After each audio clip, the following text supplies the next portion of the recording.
Podem se sentar. Irmãos, nós vamos continuar então a falar. Nós começamos na semana passada, nessa questão da política com a religião. Semana passada falamos como elas se misturam, Não tem como você separar uma coisa da outra, porque nós, cristãos, nós então estamos vivendo em meio à política, ela nos atinge a todo momento. E hoje, então, nós vamos falar sobre perseguição religiosa. Eu quero convidar os irmãos para refletir sobre isso. Nós lemos, então, o texto de Atos, capítulo 8, do versículo 1 até o versículo de número 3.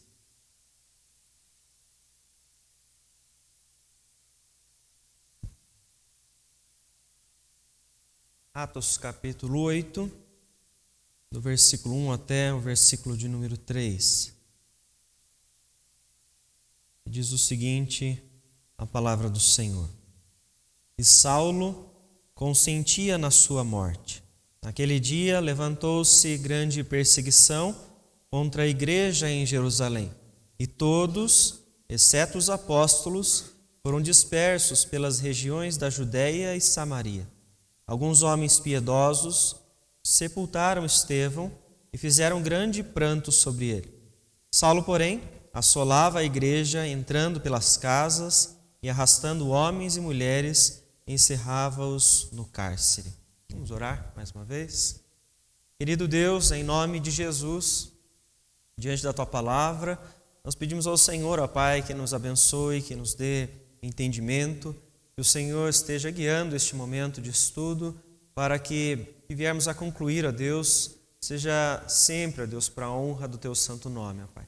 Em nome de Jesus que nós oramos e desde já nós agradecemos ao Senhor. Amém, Senhor.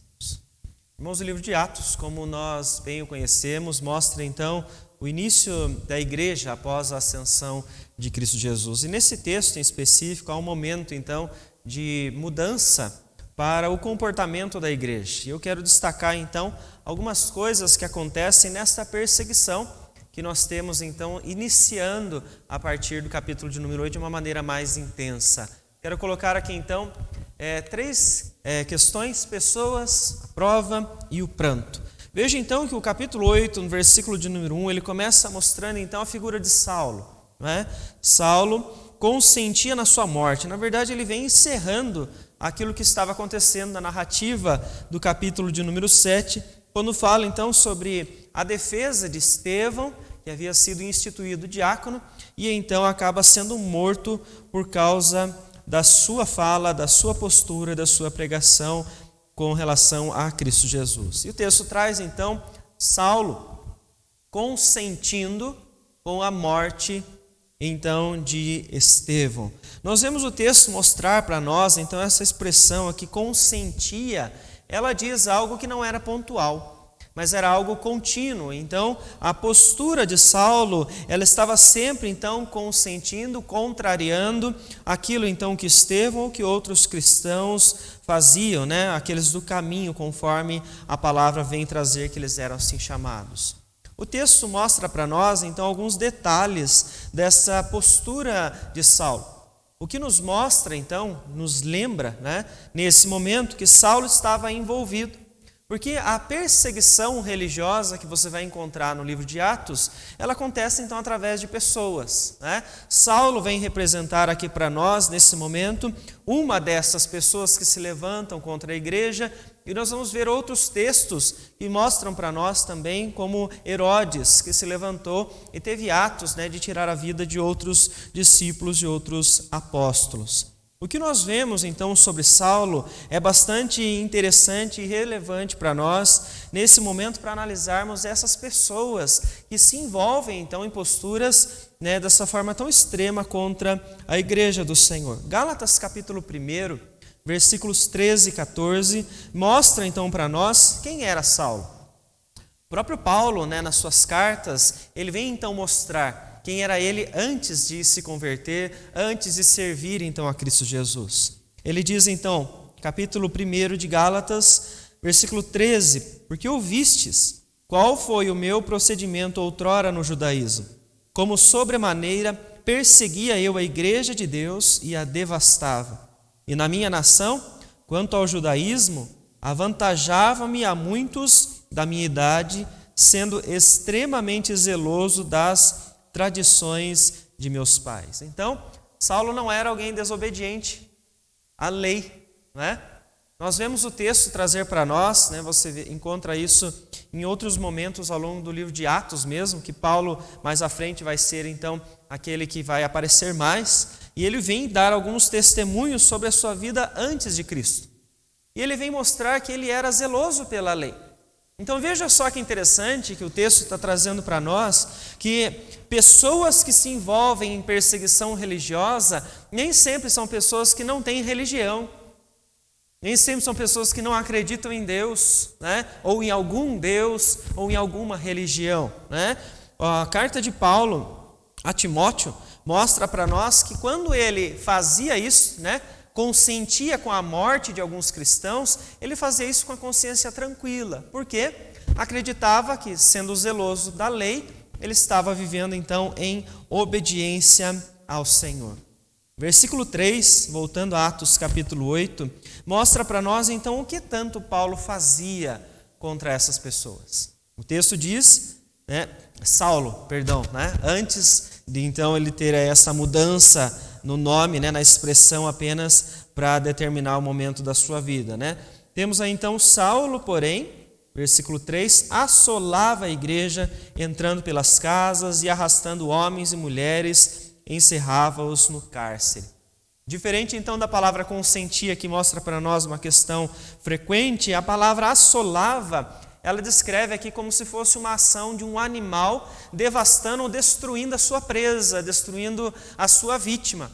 Essa era então a postura que Saulo, o zeloso da lei, tinha contra os do caminho, contra os cristãos. Ele não se preocupava com o que iria acontecer com a vida daquelas pessoas, ele simplesmente queria defender a lei de Deus de forma cega. E aí o próprio texto, versículo 3, fala para nós, entrava pelas casas, arrastava homens e mulheres, encerrava-os no cárcere.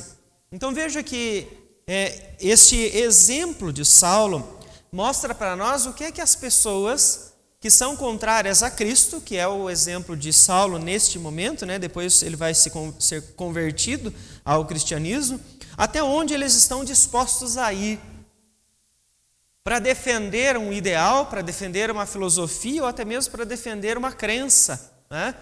Veja então que ao longo do capítulo 7, você pode ler então a defesa de Estevão, em nenhum momento ela é agressiva contra Paulo, apenas a realidade, nem mesmo contra o próprio judaísmo, ele apenas diz aquilo que havia acontecido.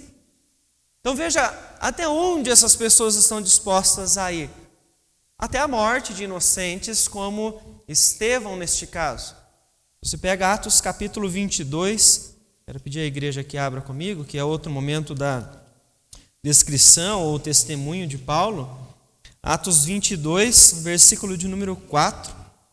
Gostaria que alguém lesse ele para nós, o versículo 4 e depois o versículo 19.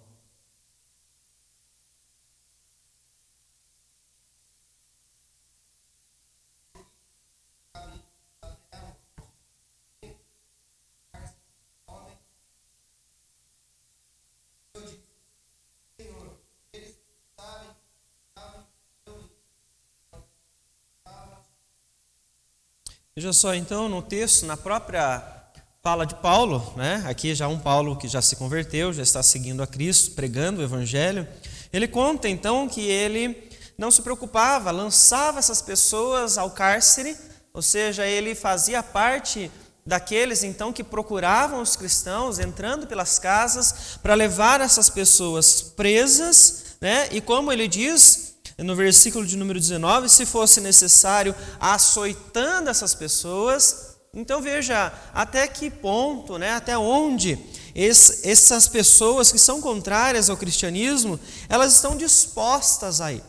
Açoites, prisão, morte. Capítulo 26 do livro de Atos ainda, versículo de número 11, o texto diz: muitas vezes os castiguei por todas as sinagogas, obrigando-os até a blasfemar. e demasiadamente enfurecido contra eles, mesmo por cidades estranhas os perseguir. Então veja, a perseguição de Saulo, ela aconteceu até o ponto de ele forçar esses cristãos a blasfemar, ou seja, a renunciar à sua fé. Caso contrário, eles seriam levados aos açoites, à prisão ou até mesmo ao cárcere. Então, uma perseguição religiosa, ela nunca vai estar distante daquilo que as pessoas são capazes de fazer.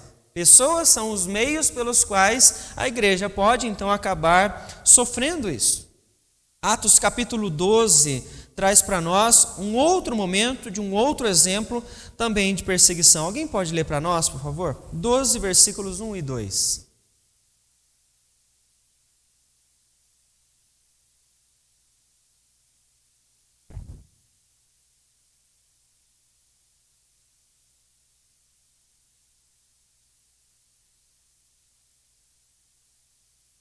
Isso, então vejam só, Herodes levava as pessoas a serem presas com um objetivo, claro, maltratá-los, levando até, nesse caso aqui, o texto traz essa menção, à morte, Ele então foi morto à espada, Tiago, irmão aqui de João. Então veja, isso é exemplo de perseguição. Pedro também havia sido preso e o texto vai trazer o que vai acontecer com ele, da forma milagrosa como Deus o liberta. Mas são exemplos de que pessoas como Saulo ou pessoas como Herodes, elas são então meios, por causa dos seus ideais ou das suas crenças, a então iniciar ou a incitar ou até praticar uma perseguição religiosa. Quando você lê Atos capítulo de número 4, você vê algo um pouco mais sutil, um pouco mais leve, mas ainda assim uma forma de perseguição. Quando você vê Pedro e João que estão presos, estão lá perante o Sinédrio, porque pregavam sobre Cristo, morte e ressurreição. Isso deixou então os judaizantes, sacerdotes lá, saduceus e fariseus lá revoltados por causa da postura deles. E então Pedro e João são ameaçados. Atos capítulo 4, ele diz então, no versículo de número 21, depois, ameaçando-os mais ainda, os soltaram. Ameaças contra os cristãos, aqui ainda é o início desta perseguição, que ainda era de uma forma sutil, depois que vem a primeira morte, que é a morte de Estevão no capítulo 7. Então a ameaça, versículo 18, é para que eles não ensinassem, não falassem absolutamente nada sobre o nome de Cristo Jesus. Então veja, várias formas que você encontra de perseguição em Atos, como também você vai encontrar no Evangelho de Mateus, quando você vê então a morte de João Batista também por Herodes. Por quê? Simplesmente por capricho. A sua filha, então, ela quer a cabeça de Herodes, porque é seu aniversário, e ele então presenteia ela com a cabeça de João Batista. Um pedido estranho para todos nós, mas uma maneira que você observa que aquele homem não se importava com a vida, nem com a crença, nem as posturas até que ele conhecia de João Batista, que eram então bastante tementes ao Senhor, de uma forma coerente. Não era alguém que incomodava apenas com suas posturas no reinado, mas falava então a verdade, e isso então trouxe certo desconforto para essa jovem. Então veja, o que leva essas pessoas à perseguição religiosa? Seja a sua crença, seja o desejo de maltratar, seja o desejo de simplesmente satisfazer um capricho, Mas pessoas estão envolvidas nessas posturas contra a igreja. Só que nós precisamos lembrar então que elas existem, Elas ainda estão espalhadas por aí. E o cristão precisa estar alerta em todos os momentos, porque essas pessoas elas podem se levantar e nós precisamos saber então como agir em todos os momentos, Porque algumas podem ter até uma aparência de bondade, aparência de misericórdia, mas são pessoas que querem perseguir a igreja, que são contrários a Cristo, como era Saulo, Uma aparência de um homem extremamente zeloso, Um homem correto, um homem piedoso, temente a Deus, mas que na verdade não passava ali de alguém, de um assassino, Que pela seu conceito, de adoração ao Senhor, ele entendia aquela postura como algo coerente. Apesar disso, o texto de Atos, capítulo 8, né, voltando àqueles 3 versículos, mostram para nós, então, que a perseguição religiosa, né, em todo o livro de Atos, ela acontece como meio de prova. É uma prova para a igreja, né? Uma confirmação a isso, você lê a carta de Pedro. Quando você vê, então, Pedro falando para os crentes que haviam sido dispersos, capítulo 4 da carta de Pedro, no versículo de número 12, ele vem então falar sobre isso. Amados, não estranheis o fogo ardente que surge no meio de vós, destinado a provar-vos, como se alguma coisa extraordinária vos estivesse acontecendo.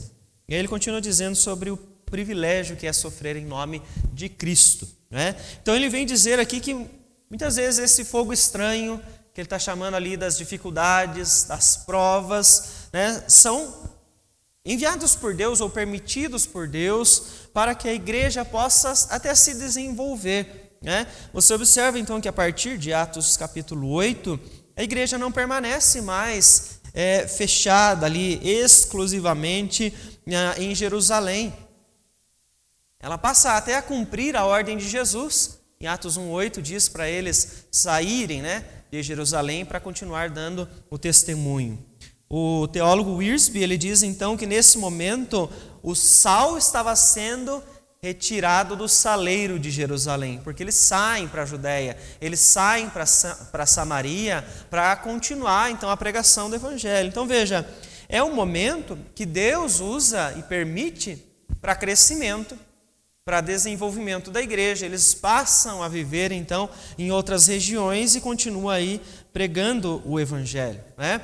Assim como é prova a perseguição, né, os momentos de dificuldade, que você vê quando Paulo, escrevendo a sua carta aos Filipenses, no capítulo 1, ele vem lembrar então o que aconteceu com a igreja quando descobriu que ele estava preso, né, quando soube sobre as suas algemas por causa da pregação. Capítulo 1 de Filipenses, no versículo de número 13, versículo 14, ele diz assim: de maneira que as minhas cadeias em Cristo se tornaram conhecidas de toda a guarda pretoriana e de todos os demais.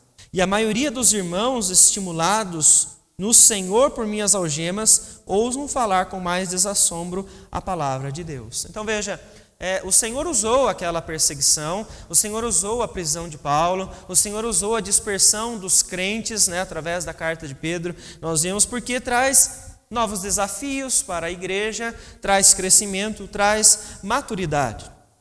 Então nós temos que lembrar que, apesar de qualquer perseguição que venha contra a igreja, nós temos o Senhor Jesus como ainda sendo o mesmo, poderoso, soberano e vitorioso sobre toda a história.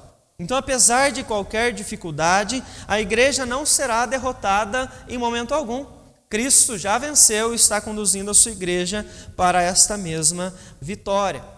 Mas então nós poderíamos pensar, então não há problema, né, se passar por isso. Há problema, né? Terceiro ponto aí que eu quero destacar, que o próprio texto de Atos traz para nós, no versículo de número 2, né, sobre as provas, pela dispersão do versículo 1. Né? Versículo 2 fala sobre o pranto. Né? Alguns homens piedosos sepultaram Estevão e fizeram um grande pranto sobre ele.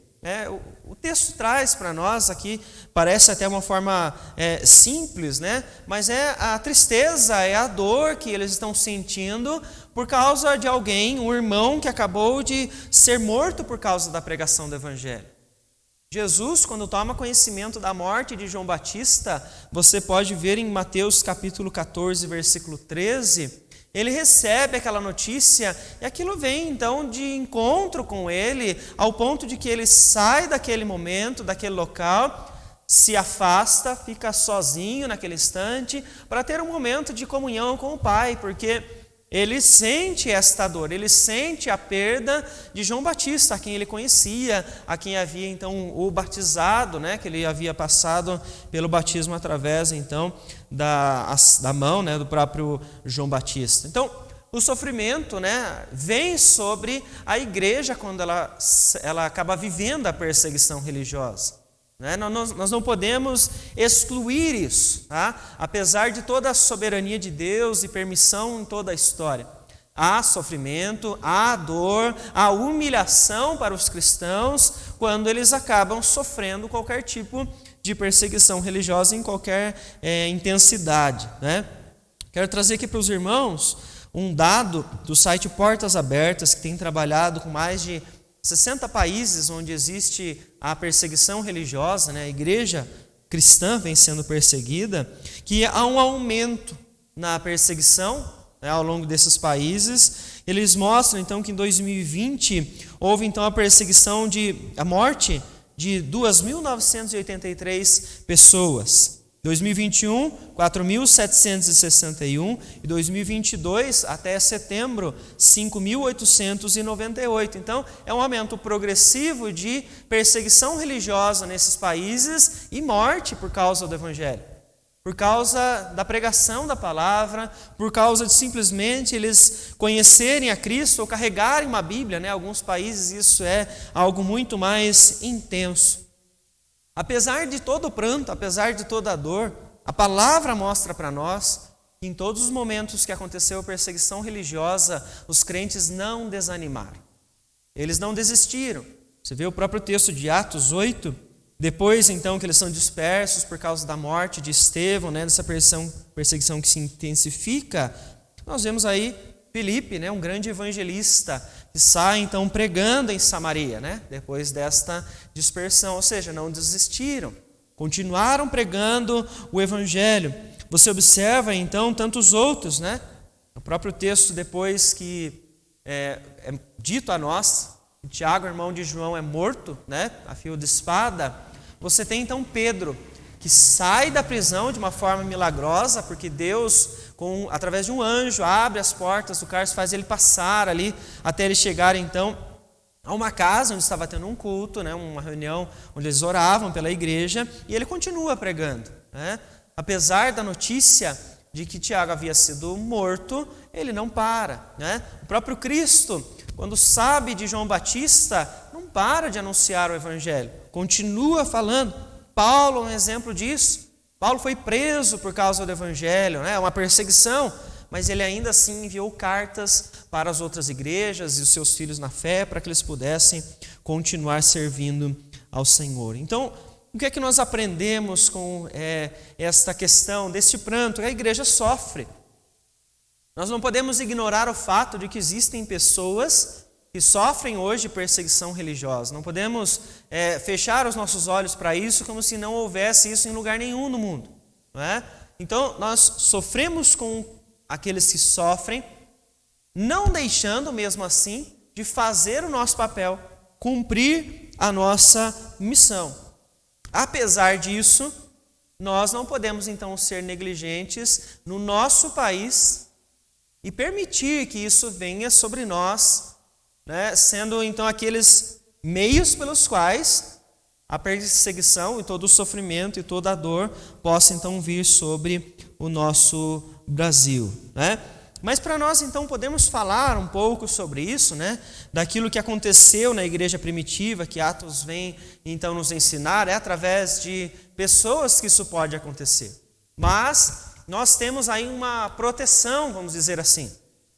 Quando você fala então de perseguição religiosa, o nosso país, né, hoje, ele tem então em sua defesa uma lei, dentro da Constituição, o artigo 5º, traz para nós o direito à crença e o direito à liberdade religiosa, aos cultos que nós podemos então realizar, cultos, missas ou independente da religião que for.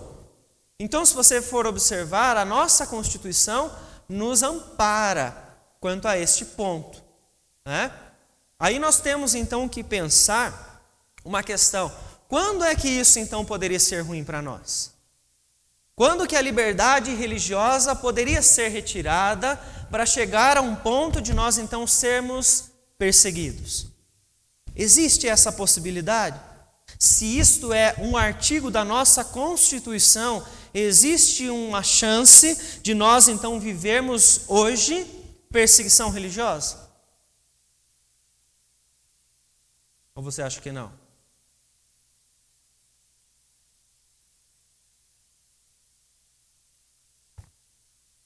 Alguém alguma vez já foi contrário a algum artigo da Constituição? O que vocês acham? Vocês já sentiram viver perseguição religiosa em algum momento?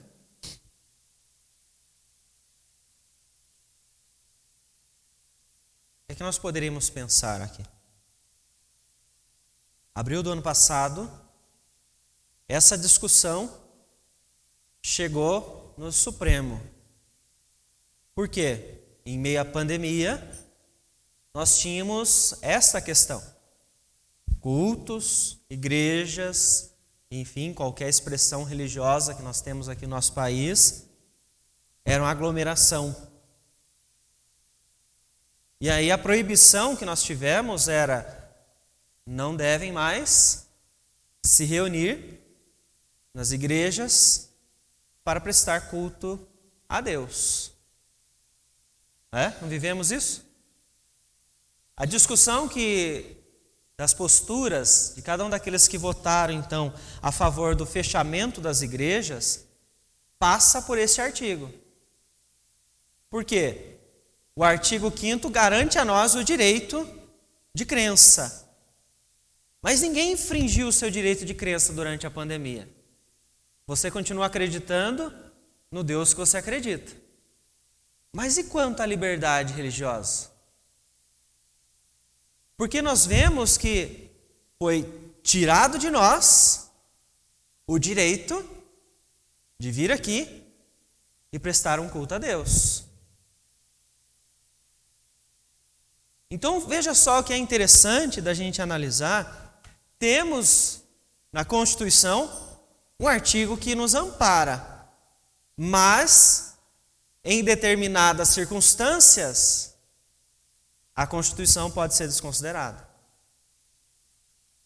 Então a perseguição religiosa poderia vir sobre nós? Se você olhar por esse ângulo, poderia. Não é? Porque ao ponto de que nós temos aí, claro, um argumento fortíssimo para que as igrejas fossem fechadas naquele momento. Havia uma proibição. Se as igrejas fossem então abertas, poderiam ser sancionadas, vir alguém aí e nos repreender sobre isso. Mas nós tínhamos aí a questão do direito à vida, que é o argumento então que foi utilizado para permitir que essa cláusula dentro do artigo 5º fosse então quebrada. Direito à vida, porque aí você tem aí a questão do bem comum. Se nós nos reuníssemos aqui, aumentariam os casos?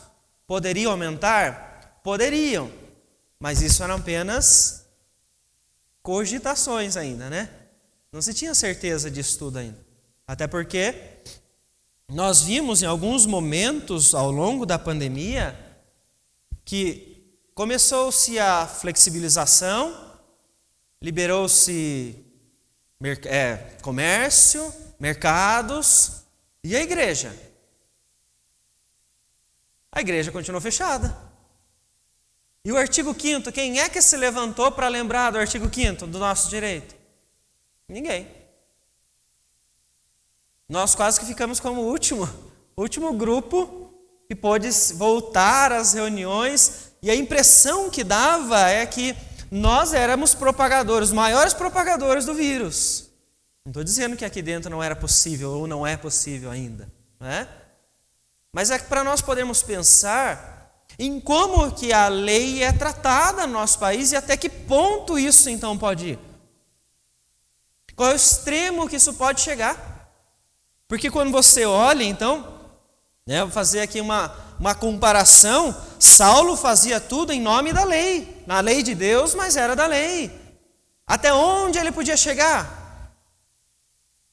Então veja só o que nós estamos vendo aqui. Temos que lembrar que quando falamos de política, o Paulo lembrou bem na semana passada, todo o nosso sistema que nós temos não é uma pessoa, mas são várias funções de vários locais que estão envolvidos, mas que todos eles são pessoas pelos quais pode vir sobre a igreja uma perseguição, incitar a perseguição religiosa, seja contra o cristianismo ou contra qualquer tipo, então, de religião.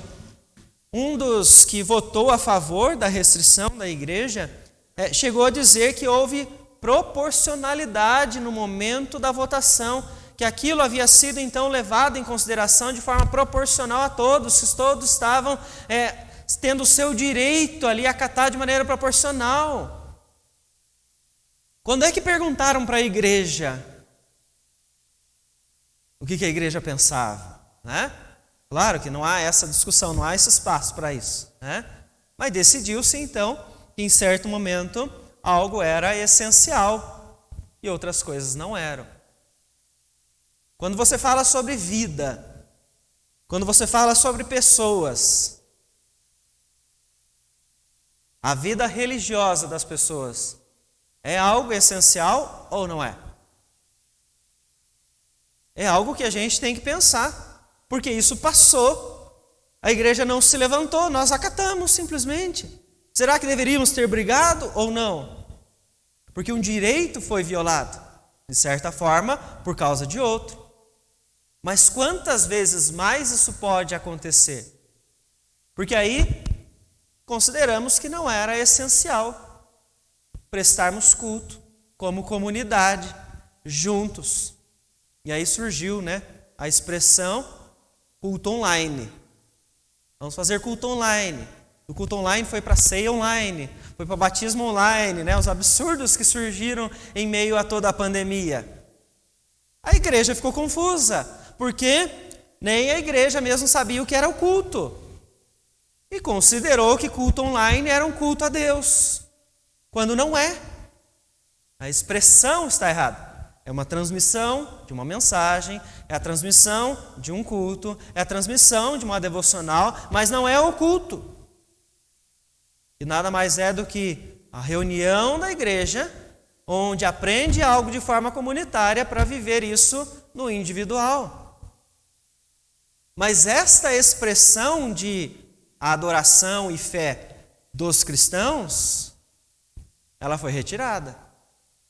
Quando é que definiram? Então até foi sugerido, pode ser feito isso de maneira online, mas quem é, aqui com todo respeito a toda a autoridade, o Supremo para definir o que é culto para o cristianismo?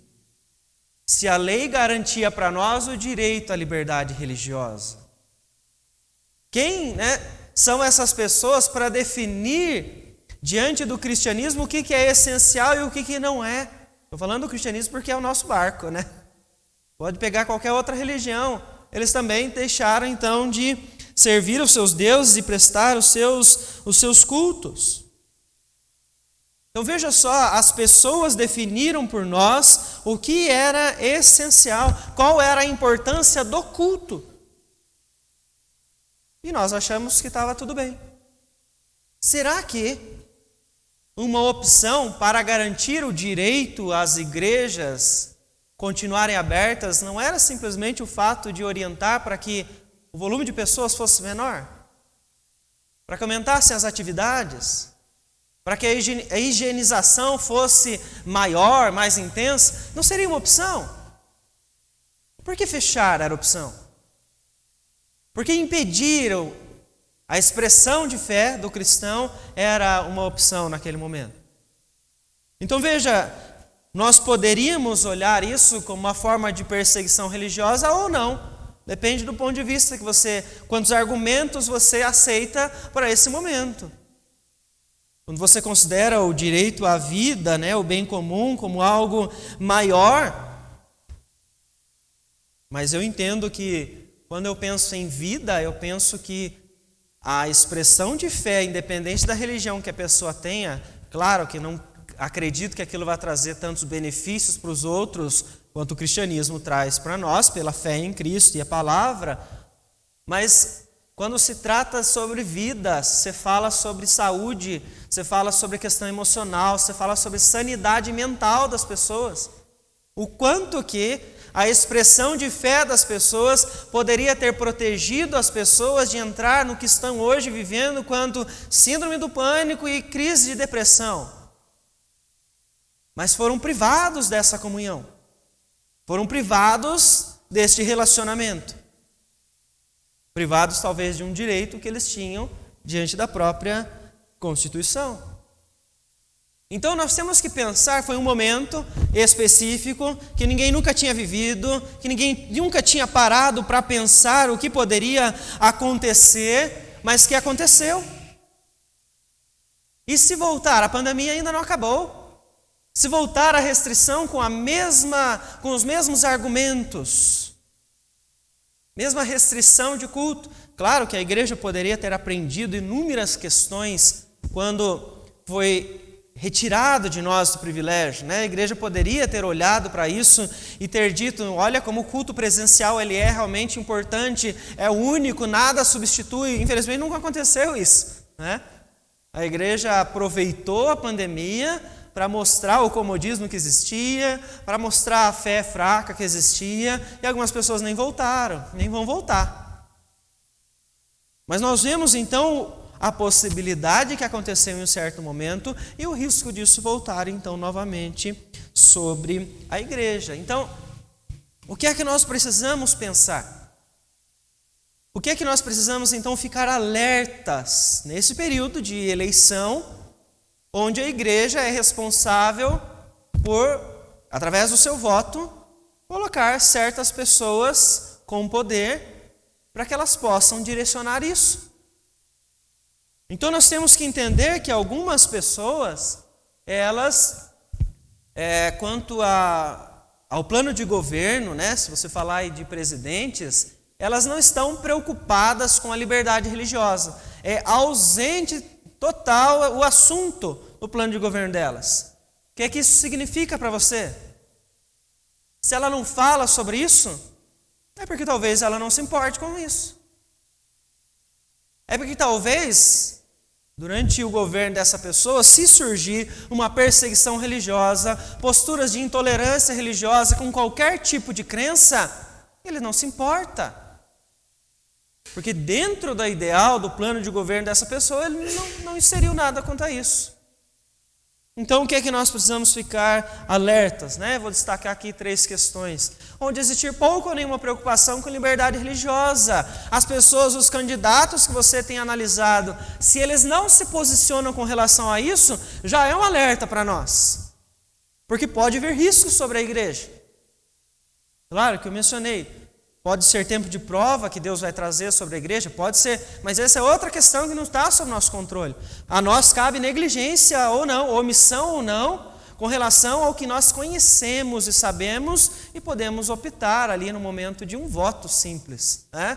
E tem tanta responsabilidade. Outra questão que nós vemos aí acontecer, que acho que precisamos ficar alertas, onde a expressão e a preocupação religiosa de alguns candidatos surgem apenas em época de campanha. A vida inteira a pessoa nunca se preocupou em demonstrar uma vida religiosa, independente da crença dela.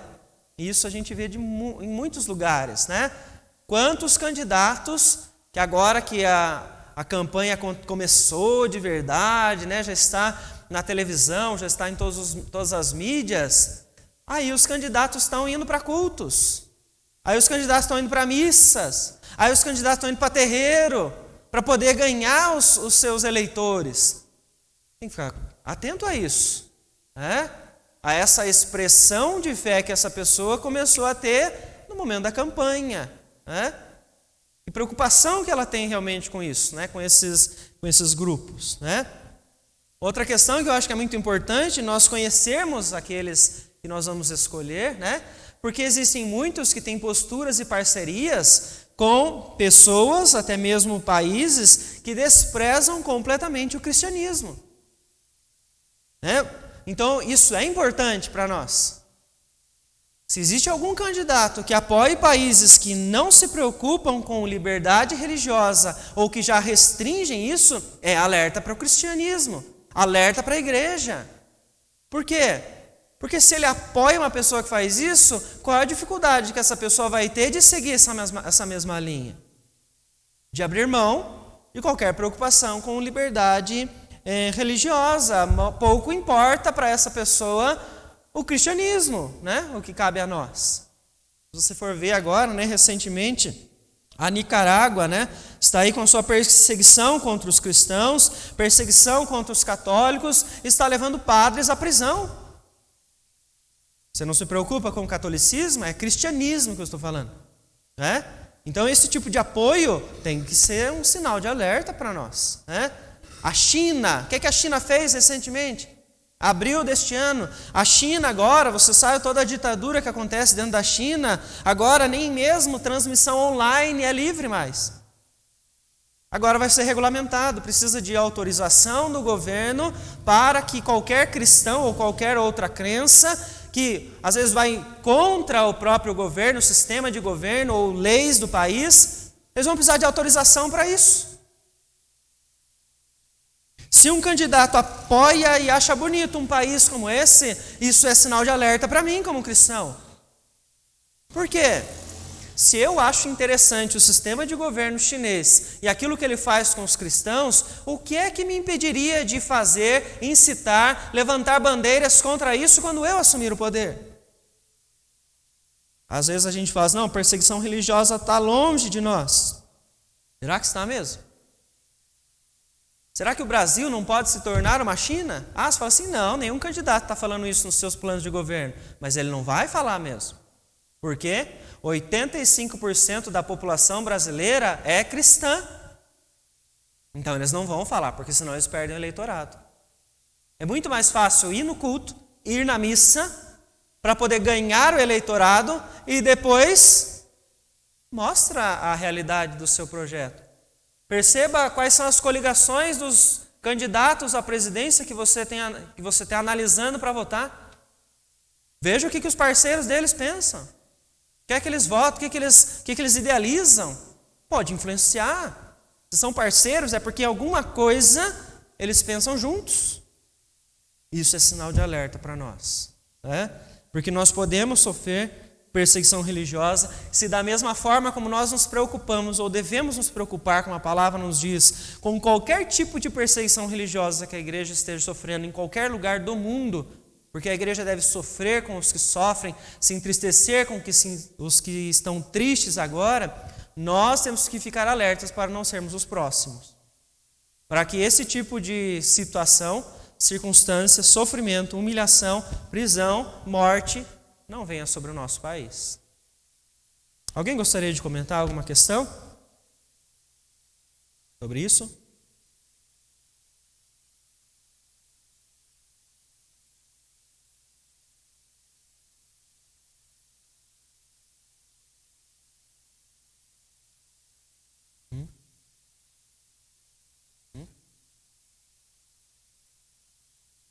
Uhum. Sim.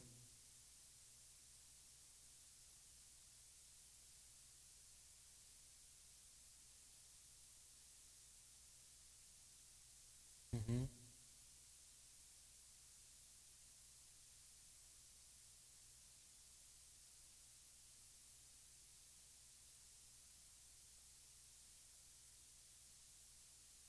Isso. Uhum. Certo.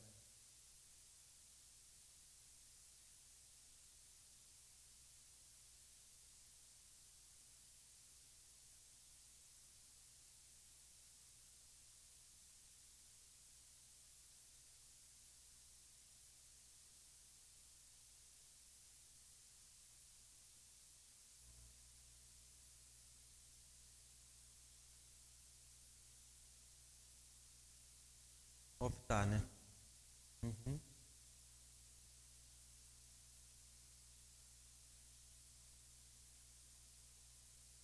Uhum.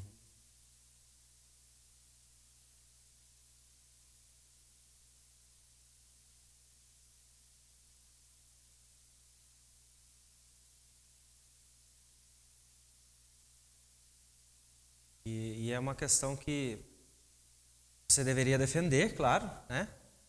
Mas quais os princípios que levam, né?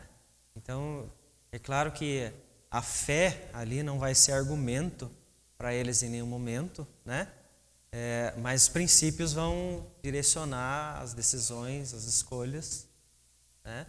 E nós vemos quais os princípios eles são conduzidos ali, né? Por quais princípios, né? Muitas vezes, então, a fé, qualquer tipo de princípio é deixado de lado para simplesmente a razão ou até às vezes o que o povo pensa, né? O que a massa está imaginando sobre isso, para que eles não sejam depois algum tipo de alvo, né? de acusação. Mas há uma mudança de posturas, né? Há uma incoerência aí em vários momentos, né? Mais alguma questão, irmãos? Querem comentar?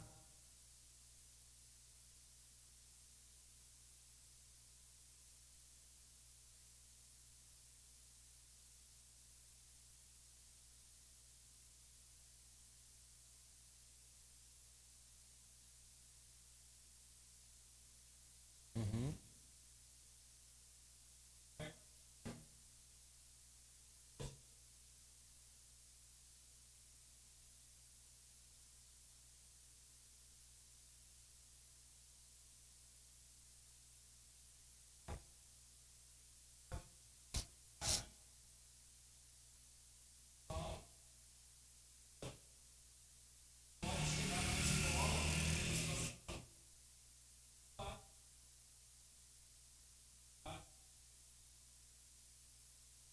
Uhum.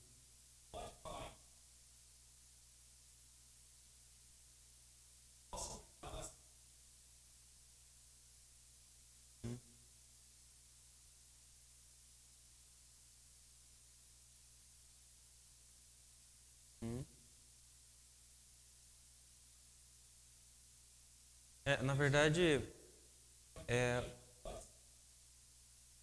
talvez aí utiliza-se umas brechas, né? Para você falar de sexualidade, você não está violando a fé da pessoa, né? Você não está tirando dela o direito dela exercer a fé dela, né? Do ponto de vista da maior parte das pessoas, né? Que não vincula uma coisa com a outra aí, né? Da sexualidade dentro da fé. Já a religião, sim, né? Então você não pode falar de Cristo da mesma forma como você não pode falar de outros, né? Apesar de você falar dos princípios, né?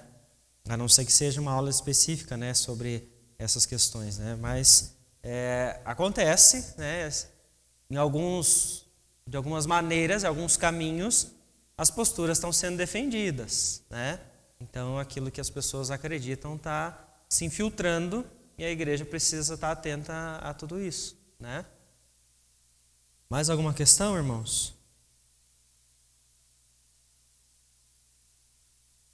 Irmãos, vamos encerrar então este momento. Eu creio que esses alertas para nós todos, apesar, né, da permissão, né, como nós vimos na palavra do Senhor, trazer momentos como esse, nós vemos que isso poderia trazer sofrimento, humilhação, né, para muitas pessoas. Então, é motivo de alerta para todos nós qualquer sinal de pessoas que possam apoiar, né, esse tipo de postura contra uma liberdade religiosa, contra o próprio cristianismo aí diretamente que nos atinge. Deus nos abençoe e nos dê sabedoria para nós podermos viver conforme a nossa fé, honrando ao nosso Senhor e defendendo os princípios que vão então nos levar sempre à glória do Senhor, né? Levar a glória do Senhor através de nossas palavras, também das nossas ações.